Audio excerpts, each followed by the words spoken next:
बारे में बात नहीं करूंगा। मैं आवाम की बात करता हूँ। मैं आवाम की बात करता हूँ। वो उसका जवाब जनता देगी। देखिए, वो आवाम जानेगी, मुझे खुद भी नहीं पता है। वो उसका जवाब आवाम जानेगी, उसके बारे में पता करेगी। ये लड़ाई आवाम लड़ सकती है, कानूनी लड़ाई आवाम लड़ सकती है। आवाम में महराज को भेजा है, यहाँ पर मैं उनकी नुमाइंदगी करूंगा। देखिए, वो चीजें बाद की अरेस्ट करके क्या हिंदुस्तान के इस आइन में क्या फांसी लग जाएगी? अरे अरेस्ट हो जाएंगे, बाहर आ जाएंगे, फिर भी आवाम की बात करेंगे। ये कोई नया मामला नहीं है, लेकिन फिर भी ऑनरेबल कोर्ट की हम रिस्पेक्ट करते हैं, इज्जत करते हैं। अब जिन लोगों ने उसको हथियार बनाया है, जिन लोगों का ये पेशा रहा है, कोर्ट इंसाफ के लिए था, लेकिन बड़े बड़े लोगों ने ये अपना ताकत बनाया है।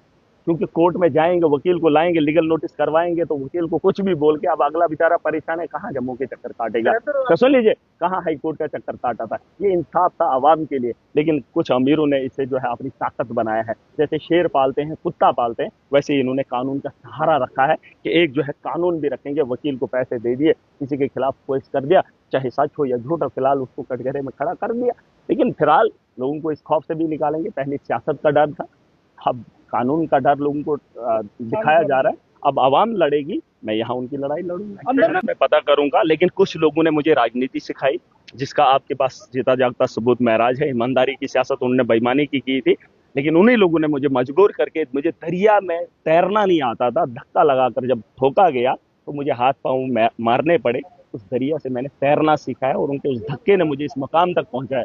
अब कोई कानून का इस्तेमाल करके मुझे कानून के कटघरे में खड़ा करना चाहते हैं, वहां पे जलील करना चाहते हैं, वहां पे मुझे बेड़ियां लगवाना चाहते हैं। लेकिन उन लोगों को पता है कि कानून में इंसाफ है, और इंसाफ अगर हो गया तो कानून भी सीखेंगे। जिन चीजों से ये आम आदमी को डराते थे, अगर उसके बारे में भी जानकारी होगी तो यकीन जानिए, आज हमारा नंबर है तो अगला नंबर उनका भी होगा।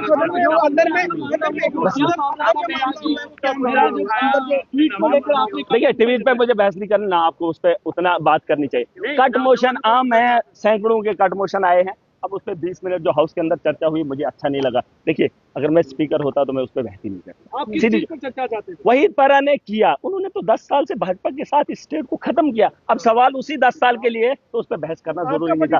वो मिसलीड नहीं कर सकते। आपका सवाल क्या था? आपका मुद्दा ये है कि आप फिलहाल अगर प्रेस में हैं, अगर आप सच में हमदर्दी जम्मू कश्मीर से रखते हैं, ये आदमी है जिसने 2.5 करोड़ का घोटाला किया है। सुन लीजिए, 2.5 करोड़ का घोटाला किया है, और ये मैं नहीं कह रहा हूँ, ये एसीबी कह रही है। और इसमें इनको जो है मिला है कि आप इस पे कार्रवाई कर लीजिए। 2 महीने बंदे को रिटायरमेंट को हो रहे हैं, वो बंदा अगर उसके खिलाफ एफआईआर नहीं लगती है, उसके खिलाफ कार्रवाई नहीं होती है, तो बताओ जिन बच्चों के साथ गला घोंटा है, जिन बच्चों को हटाकर एक ही परिवार के, अभी कोई बोल रहा था मुसलमानों के, वो तो कश्मीर के मुसलमान है, नाउ फैमिली में, जिनको नाउ को मुलाजमत मिली है। मैं तो कह रहा हूँ उनके खिलाफ कार्रवाई करो, करे ना उनके खिलाफ। अब जिन लोगों ने उन्हें नौकरी दी है, क्या उनके गरिबान तक ये हाउस जा सकता है? अब उसमें कौन लोग हैं मुझे नहीं पता है, लेकिन उन लोगों के खिलाफ कार्रवाई होनी चाहिए। और जो सड़कों पे पिट रहे हैं, वो हमारा नौजवान है, उनकी आंखों में आंसू महराज नहीं देख सकता। उनके जज्बात के साथ खिलवाड़ होगा, महराज पूरी ताकत से आवाज रखेगा।